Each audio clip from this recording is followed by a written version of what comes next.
welcome to another 1570 project on this rainy Friday. It's good to talk to everyone. No guests tonight. It's all Alice all night, so I hope you're excited about that because I'm excited because I'm going to talk to you about something that I love to talk about, and that is school board meetings. Everyone loves a school board meeting, right? No, nobody loves school board meetings. I'm sorry. They're pretty exciting places. I mean, they affect, well, maybe they're not that exciting usually, but they've been pretty exciting lately in a lot of parts of the country. And on top of that, they're where a lot of your money gets spent. If you live in a place with property taxes, probably roughly half those property taxes, that's like the rule of thumb that I generally notice, probably about half of those property taxes that you pay are getting spent in some way, shape, or form by the school board. So it's a pretty important place in terms of its impact on your life. These are the people who are, negotiating the union contracts for the schools. These are people that are deciding the policies on diversity, equity, and inclusion initiatives.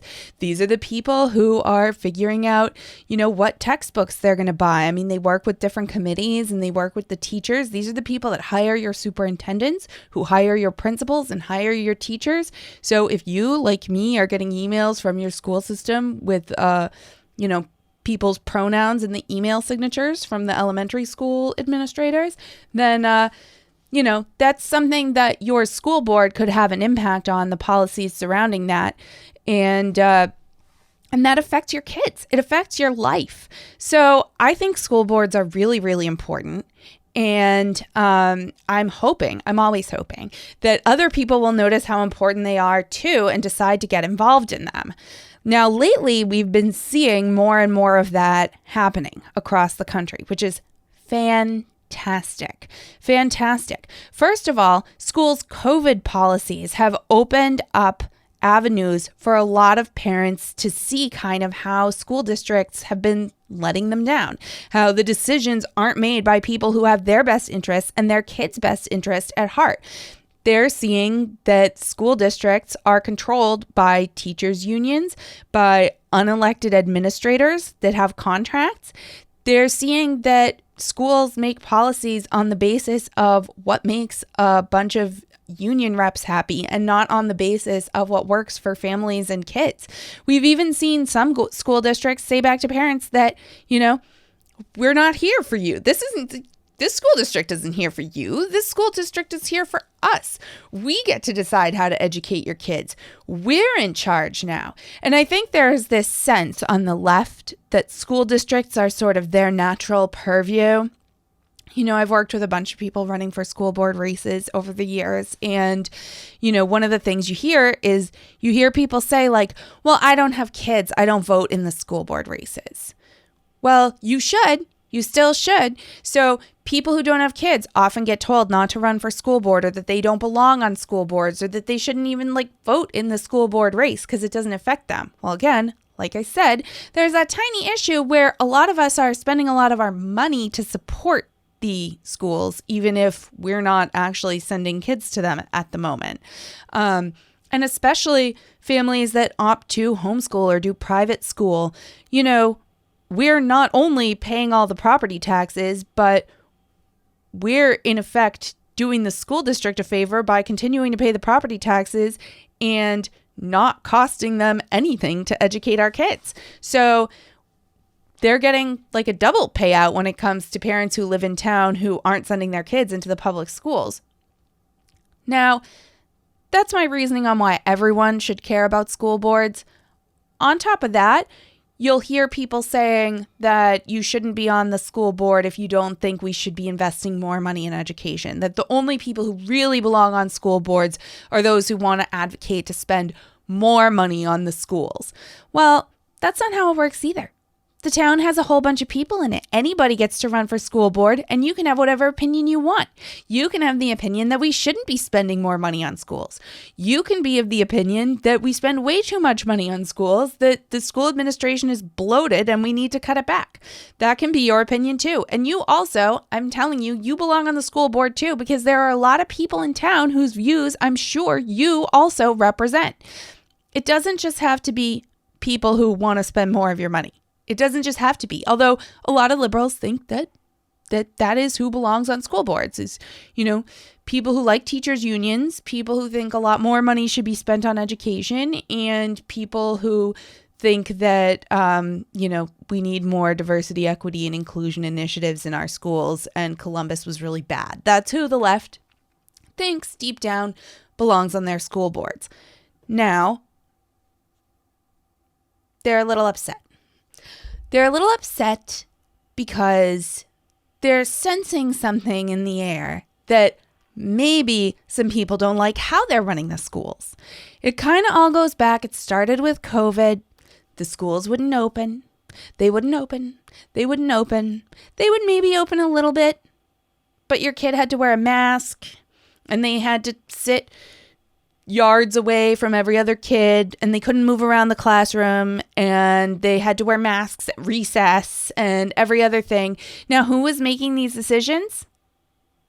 The school board is making these decisions. That's who's making these decisions. And they're doing it in concert, of course, with teachers' unions who are negotiating on behalf of teachers for whether or not teachers will come back under certain conditions. But ultimately, at the end of the day, it's the school board's decision whether or not schools are open. It's the school board's decision what the mask policy is in your schools. It's the school board's decision whether your kid gets to go half days or full days or what.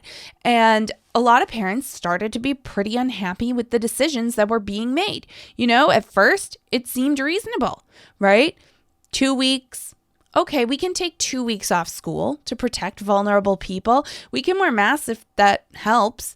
We can do some of these things. But, there were kids in America that didn't have an open school to go to for over a year. And parents didn't really like it. There are kids who are 3, 4, 5 years old wearing masks all day long from the time they get to school, often at 8 in the morning, all the way until maybe an after-school program, 3, 4, 5 o'clock in the afternoon, wearing masks all day with maybe a break or two here or there.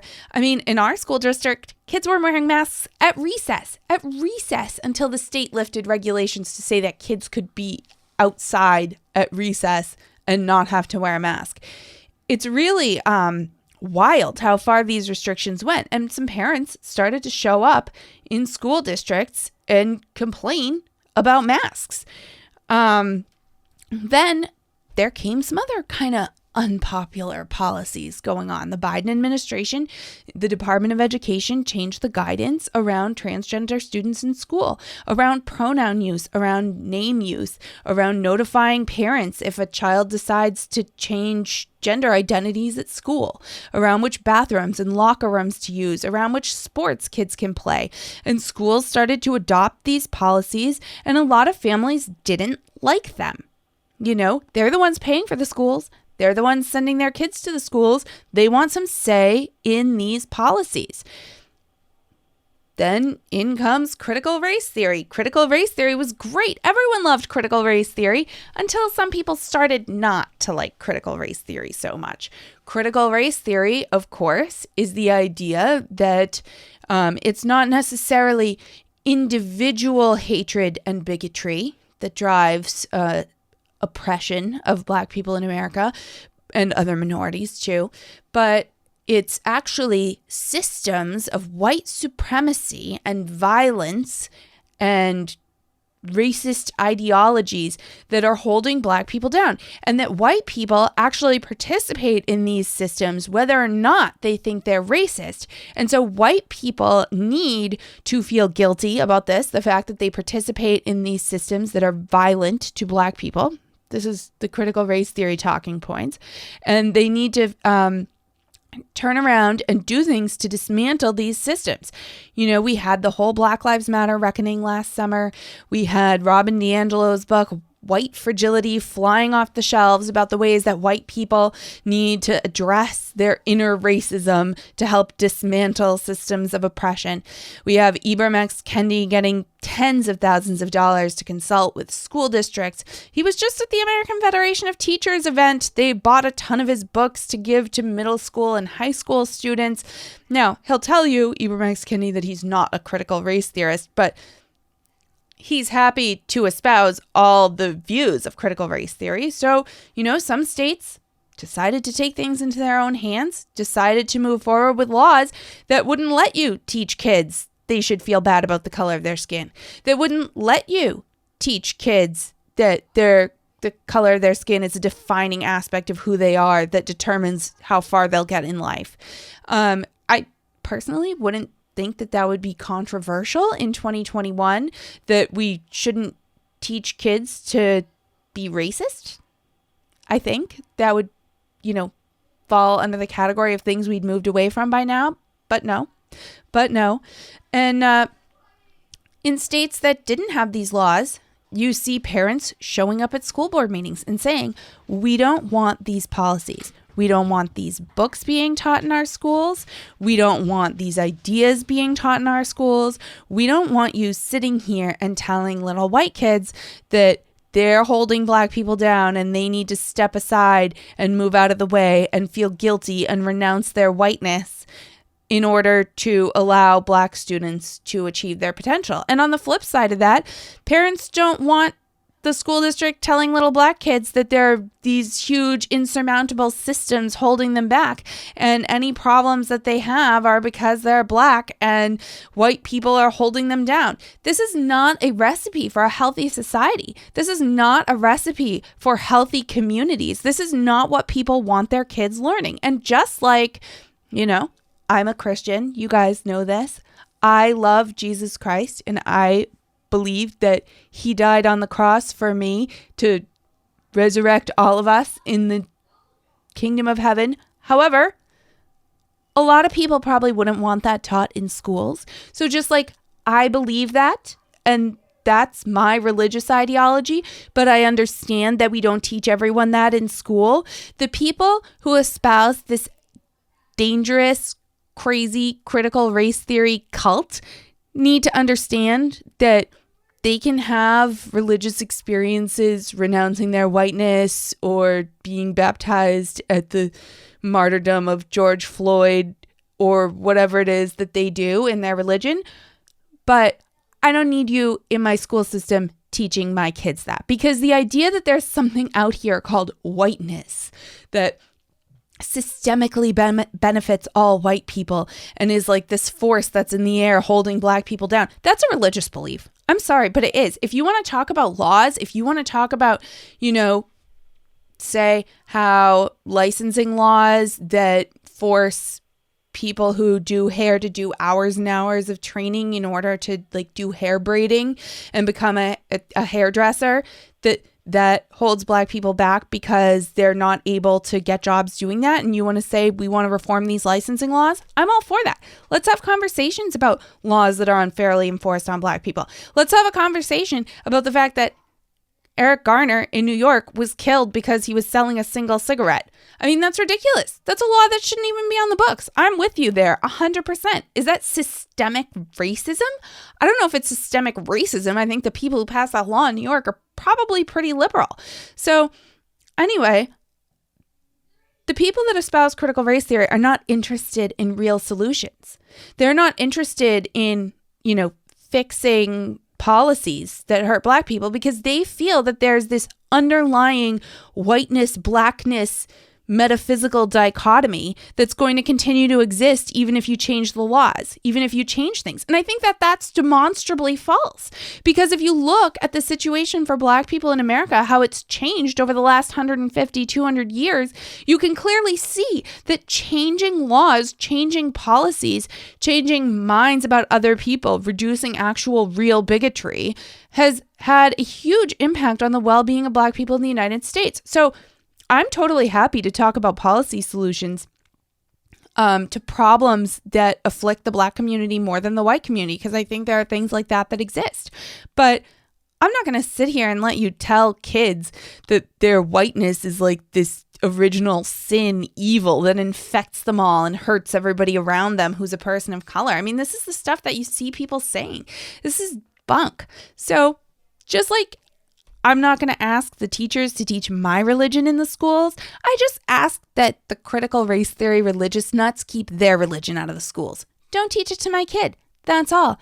That should be an easy policy. I don't demand that you go in the schools and you teach that God created Adam and Eve in the garden and there were no dinosaurs. I don't ask anybody to teach that in the schools. And a lot of people would be rightfully outraged if I did demand that. Of course they would, because that's a religious belief. Critical race theory is also a religious belief. It should not be taught in schools. Anyway, turns out a lot of parents agree with me because they see this stuff for what it is. You can see this showing up in school districts across the country. People have been speaking out about this. And they're not, by the way, they're not all white people. Here we go. Here's Ty Smith in Bloomington, Illinois, came to a meeting to speak out about critical race theory. When you talk about critical race theory, which is pretty much going to be teaching kids how to hate each other, how to dislike each other, I don't care what you say, it's pretty much what it's going to all come down to. You're going to deliberately teach kids, this white kid right here got it better than you because he white? You're going to purposely tell a white kid, oh, the black people are all down and suppressed. How do I have 2 medical degrees if I'm sitting here oppressed? How did I get, first of all, time up, because I only got 5 minutes now, not 5 minutes. 2 medical degrees. No mom, no dad in the house. Worked my way through college. Sat there and hustled my butt off to get through college. You gonna tell me somebody that looked like all y'all white folks kept me from doing that? Are you serious? Not one white person ever came to me and say, well, son, you're never going to be able to get nowhere because you know the black people. But guess what? What's sickening about this whole thing is what y'all doing right now is already something I do in my community right now to speak out against stuff because black folks are getting told by other black folks, oh, you know you ain't going to be able to do nothing out there in the world because them white folks ain't going to let you get no, or you know you're not going to be able to do it here because you know, the white man going to keep you down. Well, how did I get where I am right now if some white man kept me down? How am I now directing over folks that look just like you guys in this room right now? How? What kept me down? What oppressed me? I work for myself from off the streets to where I am right now. You gonna sit here and tell me this lie of critical race theory? Of this the reason why black folks can't get ahead because of white folks? Are you kidding me? This is what we come to now. I can't believe we even talking about this right now. The last thing I'm gonna say right here is something that's crazy. Martin Luther King said he wanted his kids to grow up in a world where they are judged by the contents of their what? Their character, not their skin. If they letting this stuff go on right now, it is absolutely doing the complete reverse of what he's doing. So when February comes, don't talk about Martin Luther King. When February comes, don't talk about Black History Month. Y'all gonna sit there and just pretty much pee on his grave with this nonsense? That's exactly what's about to happen. Lastly, we are talking about our kids. We are talking about our children. What's so sickening about me, I love the Discovery Channel. You will see that on the Discovery Channel, animals will put their lives on the line to protect their children from danger. Nobody want to get to the heart of the matter, get to the meat of the matter, get to the moral of the story. When it all comes down to it, the person that's going to be suffering from this, the one's going to be hurt from this, is the kids. 10 years from now, if this stuff goes on, whose fault is it going to be? Whose fault is it going to be? Who we going to look back on and blame for this? Because this is stuff we talking about right now. This stuff is going on right now. I do this stuff on a daily basis. I'm in the hood. I'm in the communities. I'm out there with folks in their face. I've been doing this stuff since I was 18 years old, talking to black folks. And you know what? None of them are buying this nonsense. None of them are. But if you want to implement this into the school system, I guarantee you to the day that I die, I'm going to be the very person right there debunking stuff, tearing stuff down, letting them know they can do exactly what I did and get exactly where I am by putting themselves to work and getting there. And ain't not one white person ever going to keep any of them from getting there. So the CRT stuff, BS. That again, Ty Smith, Bloomington, Illinois. Right on. Tell kids they can do anything. Have them grow up believing that they can do it and they'll be able to do it, and teach them to grow to their strengths, to learn, to be curious, to be interesting, to be polite. This is what kids need. They don't need to be taught, as Elmo on Sesame Street told us recently, that the color of our skin is an important part of who we are. That's not what Martin Luther King told people to believe. That's not what we want kids to grow up believing in America, that their success in life is determined by their skin color because of powerful invisible forces that can hold them back. That's ridiculous. That's not an American value. That's witchcraft. It's, like I said, it's a religion. It's a religious belief that, only some people can get ahead in life. And, somehow all the racism, all the white supremacy hasn't seemed to affected Asian kids in America in the same ways. It's a little curious to me that all this racism that supposedly holds some kids back and not others is only affecting certain ethnic groups. And, you would think that, okay, well, anti-Black racism is the worst in America. Well, fine. But, some kids seem to be able to get ahead of all the racism. And in fact, Asian kids do routinely better than white kids in school. That's just what the numbers bear out. NPR did a big piece debunking how well Asian kids do in school, and it still showed that all the Asian groups that they showed still did, on average, better than white kids at school. So, you know, I'm not going to pretend I know what all the reasons for that are. I think they're very complex. I think there are cultural questions. I think, you know, a lot of Asian kids grow up in immigrant families, which tend to do very well in school. I think, you know, yeah, you can talk about fathers not being in the home because of the drug war. You can talk about things like that. But then I want to talk to you about actual policy solutions. What are actual policy solutions we can take to help fathers stay in the home? What are actual policy solutions we can take to make sure that kids grow up in two-parent families so that they can do better in life and do better in school and have the stability that means that they'll have a safety net behind them, a support system to fall back on? You know, that's something that nobody ever wants to talk about.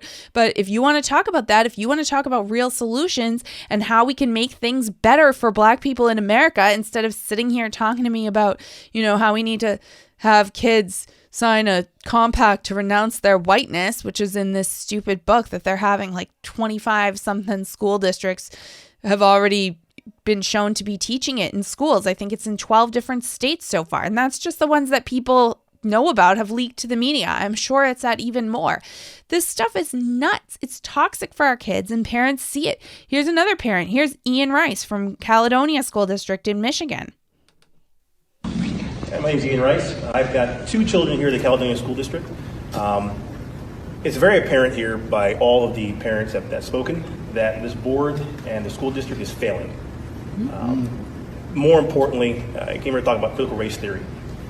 This theory was never meant to be brought into grade schools, high schools, at all. It's actually taught in the collegiate atmosphere, and more importantly, the legal portion of the collegiate atmosphere, to see different laws through the lens of race from an ethics and an ethical standpoint, right?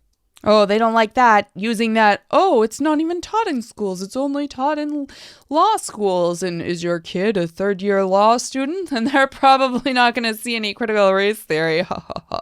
Right? So they don't like that, using their talking points against them. But Ian Rice isn't done. Not for grade schools and high schoolers. The problem with bringing it to high school and grade school level is that we don't have the educators to properly teach these kids. Instead, they're using it as their own agenda to indoctrinate the kids to hate each other. And whether you believe that to be true or not, the reality is that's what's happening. Critical race theory is teaching that white people are bad. That's not true. That would teach my daughter that her mother is evil. You already have an educator within your staff that has pulled my daughter aside and said, well, you're a minority, so you know better than to engage in certain things. Wow. Whoa. When I was brought to the school's attention, nothing happened to that educator. Instead, my daughter was brought in, and she was ridiculed. So my question is now, with critical race theory being brought in, what is your criteria to educate the educators? And who are you to educate my children, or any of our children, in life issues? That's our job. Yes. Your job is to teach them math and science. Our job is to teach them about life.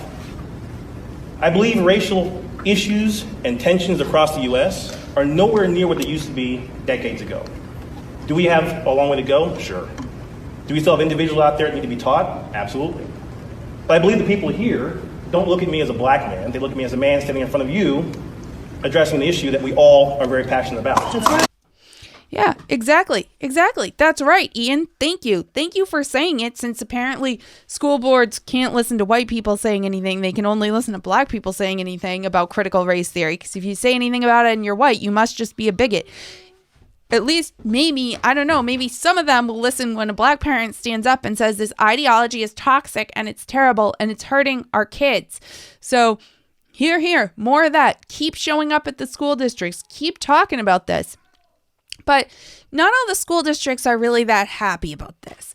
School boards like to operate. They like to run their meetings smoothly. They don't want a lot of public comment. They don't want a lot of controversy. They don't want a lot of people paying close attention to what they're doing. That really bothers them.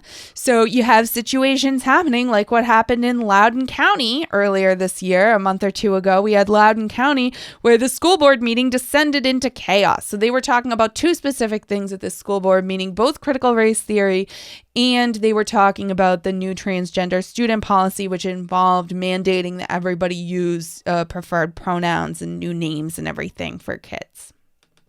And you're forcing them to lie about other kids' gender. The moment came after remarks by former state Senator Dick Black, 51st in a list of 249 speakers for the public comment session of the Loudoun County School Board meeting. There's been a motion to end public comment. Is there a second? I second. After repeated warnings against audience outbursts,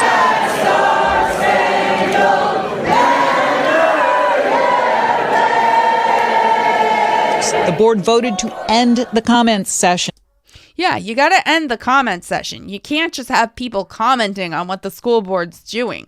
You can't have the parents and the constituents whose money is being spent, whose kids are spending time in the school building. You can't have them showing up to check up on you and tell you how they want things run. They're not in charge of this. No. You got to end the public comment section now. Phew, thank goodness we got them out of here. And the room descended into chaos. Loudoun County Sheriff's deputies declared an unlawful assembly. That seems reasonable. You invite a bunch of people to come comment on your public meeting, a meeting that by law is public and allows public comment. You have all the parents show up. You would think the school district would be happy to have such an engaged community, so interested in what's going on in the schools. No, that's not how this works. We end public comment, and if you don't leave, we call the police. That's how this works. At least one person was physically removed from the room by deputies. News 4 saw this man being held in custody outside the building. Virginia state troopers arrived as backup. People spilled out of the building. Some who had gotten a chance to comment criticized the school system's racial equity policies. Others had been planning to comment on a proposed new policy that would affect staff use of transgender students' names and pronouns and access to sports and locker rooms. I hadn't spoken yet. I'm a mom of 11. I took a lot of time to write my speech. I put a lot of heart into it. And then I'm not allowed to speak.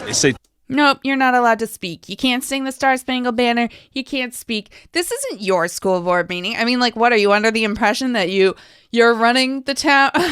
No. We run the town. We're on the school board. We care about education. We know best. Get out of here with your opinions and your patriotic music and your, critical race theory problems. We don't want that. We just want to be able to do what we want to do. Towards the end, as people were getting more and more violent, they were standing on chairs and throwing things, and we had to go in to help get people, escort them out of the building and make sure that they were safe.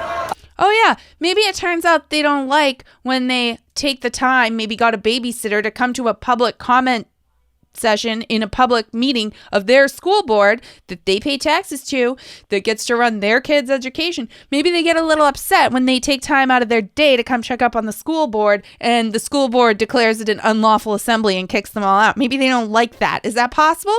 I don't know. A couple of hours later, the school board reconvened to an empty meeting room.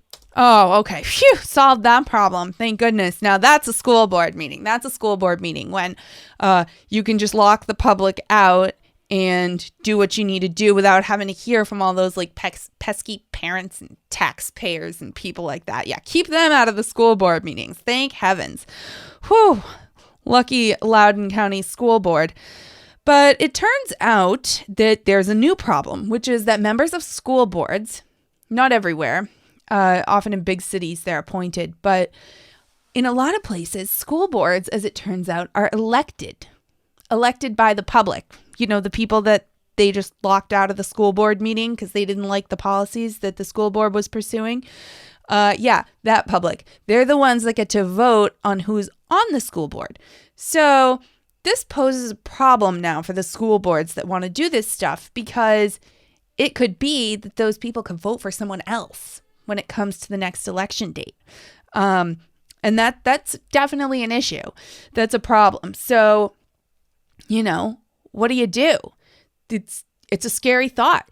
People could actually, I mean, these crazy people who don't want their kids taught to be racist and don't want their money going to wacky racial and gender ideologies, that these people that pay all these taxes want their schools to be open and their kids allowed to breathe the air in the schools. These crazy people, they might actually decide to run for office themselves. Now, that's a scary thought if you're a liberal in America. That's a really scary thought because those people might run for office, and if you've just sat through a school board meeting where 200 people yelled at you and you made them all leave with the police, they might not be too eager to reelect you. So it could be that one of these crazy people could actually win your spot on the school board. Now, that's a scary thought. It really is. But thankfully, we have the left, the media, our friends at MSNBC and at NBC to explain to us why we can't allow people like this to run for office. We have to take some steps here. Here's Joy Reid the other night. But we begin the readout tonight with the insidious underbelly of the GQP culture war. Right now, in this summer before the next round of elections, Democrats across the country are preparing to run as they would normally run. But whether they realize it or not, they are running headlong into a cultural wood chipper. A cultural wood chipper. They're running into a wood chipper. The GQP has a big wood chipper running to feed Democratic candidates into. Okay, I mean, it seems a little extreme, but okay. The GQP thing bothers me anyway. It's the same people who say drumpf and say maggot and all. I mean, they have their personal language, but that's okay. We'll let her keep GQP. Because Republicans aren't running an election. They're waging an all-out war for power that increasingly is based on and steeped in the Trump cult and even white nationalism. And no matter how reckless and dangerous that is, they're doing it believing it will move white voters. Look no further than the ongoing hysteria over race-conscious education, what they are shamelessly and falsely misrepresenting as critical race theory. Radicalized parent activists across the country are targeting school boards with behind-the-scenes help from conservative groups. Protesters are swarming those meetings, vowing to revolt against a curriculum they've labeled unacceptable and reverse racist. And leading the charge in this fight is, you guessed it, right-wing media. Yesterday, Fox News mentioned critical race theory more than 100 times before 2 p.m., I should say. And then there's Fox's fear-mongering standard bearer, Tuckums, GQP, Tuckums, Drumpf, who went full 1984, denouncing what he called the greatest threat to our society. It's civilization-ending poison. But it's everywhere. How widespread is it? Well, we can't really be sure until we finally get cameras in the classroom as we put them on the chests of police officers. Civilization-ending poison. Yeah, that's right, Joy. It is civilization-ending poison.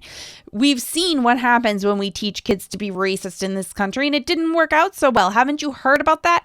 I mean, really, Tucker's right. It's poison, and they want to feed it to our kids. Of course, people are upset, but no, that makes you crazy. That makes you QAnon. You're running for the school board, and you're part of the GQP cult movement. But NBC actually made it more explicit now. QAnon is hatching a plot, they say. QAnon's new plan, says the headline, in the wake of Donald Trump's 2020 election defeat, many QAnon followers have hatched a plan.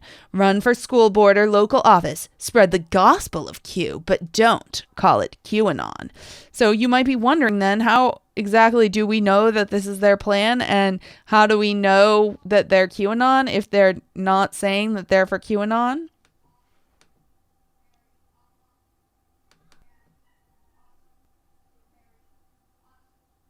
Here we go. And that's what they're trying to do. You see this in California, in Pennsylvania, Michigan, Florida. People running for school board under the banner of QAnon. But again, they're not saying they're Q. They're just pushing those. They're just pushing those ideologies. Well, yeah. So these new positions, these new jobs that they're going after, give QAnon followers a pretty powerful voice in their communities. So, what are some of the biggest issues on their non-QAnon but Q agenda? Yeah. What are the policies? What are these QAnon policies? Do they want kids taught about adrenochrome in chemistry class? Do they want kids in social studies being taught that Donald Trump and JFK Jr. might be president in August? Is that what they want? What are the QAnon policies? Tell us. Right. So the big thing with them is masks. They really hate masks. They've hated masks all along. Oh, they hate masks. That's how you tell QAnon people. They don't like masks. Duh, should have known. That means that just all of France, all of England, Germany, Netherlands, they're all QAnon because they don't require masks in school for kids under 11. It's absurd. It's absurd that when kids are not at risk from COVID and teachers now they've all had the opportunity to be vaccinated now. So if they're at risk from COVID now at this point, that's their choice. That's their problem. Staff, everybody. The risk of kids not wearing masks in a school where anybody can be vaccinated who's over the age of 12 is virtually zero. There's no way schools should be asking kids to wear masks in the fall. The CDC just put out guidance today as I'm recording this that told us that vaccinated people don't have to wear masks in school anymore. Well, unfortunately, that doesn't include anyone under the age of 12, okay? And it doesn't include people who might not want their kids to be vaccinated for whatever reason. Maybe they have an allergy to the shot. Maybe they've had COVID, so they don't need to be vaccinated. Does that occur to anybody? Plenty of kids have had COVID and have extremely robust immunity to the virus. They're no risk to anybody when they don't wear a mask at school. But does the policy take that into account? No, because the policy is based on what the teachers' unions want to happen, and the teachers' unions want to keep making life difficult for everybody so that they don't have to go back to a normal school routine. They want to keep holding it over everyone to go back to school. So good luck to all the parents. If you don't want your kid to wear a mask in school, you're QAnon. It has nothing to do with that study that came out showing how CO2 builds up in the mask after a period of time, and the younger a kid is, the worse it is, and the more they're breathing their own breath back into their face, which comes with a host of problems. It's not healthy. It's not healthy for a kid to wear a mask all day. It's not developmentally appropriate for their social emotional learning to not see other people's faces. It's not appropriate for their craniofacial development. How's their jaw going to develop when they have this thing sitting over their face to not move their face all day? There's a host of problems with kids wearing masks all day. They should be out of them. There's such a negligible risk that it's absurd. You might as well have them all wear a life jacket in the school in case of a flood. It's literally that stupid. It's ridiculous. And the fact that the CDC still hasn't lifted the guidance. But no, if you show up at your school board meeting and say you don't want the kids wearing a mask, what does that make you? You're QAnon. You're part of the GQP and you're plotting to take over your local school board. That's you. I know that's all of you out there, all you GQP radicalized parents who spend all your time watching Tuckums on the Fox News channel. That's you. But, like I said at the beginning of the show, I don't think anybody on the right is any crazier than the people on the left who believe this wacky stuff about Donald Trump or believe the things that Michael Avenatti was trotting out against Brett Kavanaugh. If you believe stuff like that, if you're still waiting on Trump to be arrested for his crimes against humanity and you keep thinking that the indictments are coming down any time, that Robert Mueller is going to come out of the wings and do something, and SDNY is going to finally get him. We're going to show that he was really in Putin's pocket the whole time. He was the secret Russian asset. If you think that, then you're as crazy as anybody who's in QAnon. That's all. The QAnon people aren't any crazier than anybody else as far as I'm concerned. But regardless, even if you believe in QAnon, I don't care.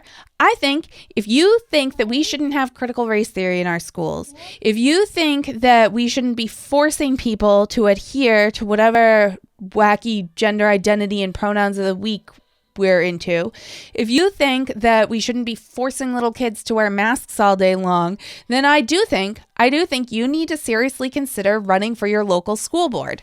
Usually, at least around here, the elections tend to be For towns, they tend to be in the spring, and sometimes for cities, they're in the fall, like when a normal election would be, but oftentimes in the odd years. So it just depends, but you can go to your local town clerk's office. You can find out what the deadlines are to run. You can check in with local groups that do campaigns. Often there's local Republican and Democratic Party outlets. I mean, you could be a Democrat and you can run. Those groups can be helpful. If you're not enrolled in a party, you can still reach out to them and see if they have any advice on running for office, for sure. But I think everybody should consider getting involved in their school boards. I certainly think that everybody should attend all the school board meetings that they can, whether they're on Zoom or in person or what, and speak out against this stuff. They have to publish the agendas in advance. They have to tell you what topics that they're going to be speaking about, and they have to let you come and talk to them about those topics and tell them what you think. And they deserve to hear from us. It's been too long that our politics has really been focused at this very national level and obsessed with these kind of big issues.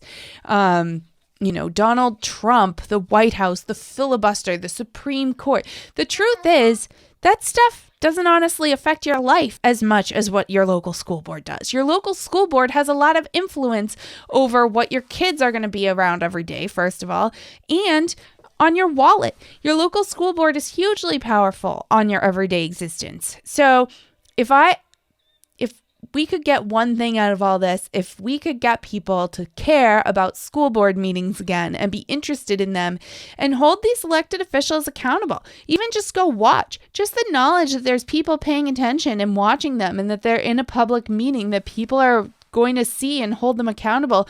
I think it's important that they know that someone's watching that, so that they don't just close the room like in Loudoun County and forget that we all exist. It's really a shame that our local government has gone unnoticed for so long, because that's where people get kind of the political experience to know how these things work. First, you run for one of these offices, then you might be ready to run for a state legislature, state senate, state rep, and then you might be ready to run for something bigger. One of the constitutional offices of your state.